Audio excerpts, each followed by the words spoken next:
మీలో ఎంతమంది నైకిల్ చేసిన పనికి ఏంద్రా ఇదే మేము అస్సలు ఎక్స్పెక్ట్ చేయలే అని అనుకున్నారో కామెంట్ చేయండి బాస్. ఫస్ట్ నువ్వైతే నిఖిల్ చేసిన ఆ పని ఏంటో చెప్పు, ఆ తర్వాత మేము అనుకున్నామో లేదో చెప్తాం అంటారా?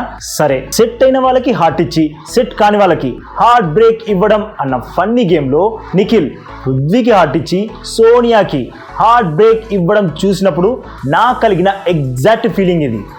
ఏంద్రా ఇది మేము అస్సలు ఎక్స్పెక్ట్ చేయలే అని ఇలా మీకు అనిపించిందా? ఇక ఈ విషయంలో నాగార్జున సార్ విష్ణుప్రియని నువ్వేమనుకుంటున్నావు అనేసరికి మామూలుగా నవ్వు రాలేదు బాస్. సార్ నన్ను ఇన్వాల్వ్ చేయకండి సార్ అనేసింది. అదేంటి నువ్వు ఆల్రెడీ ఇన్వాల్వ్ అయ్యావు కదా అనేసరికి నోట మాట రాలేదు విష్ణుప్రియకి. అసలు నాగార్జున గారు ఎందుకు అలా అన్నారో తెలుసా? అదే స్టార్టింగ్లో నీకు నిఖిల్కి మధ్య ఫ్రెండ్షిప్ ఎలా కుదిరింది అని అడిగినందుకు ఎంత రచ్చైందో తెలిసిందే కదా.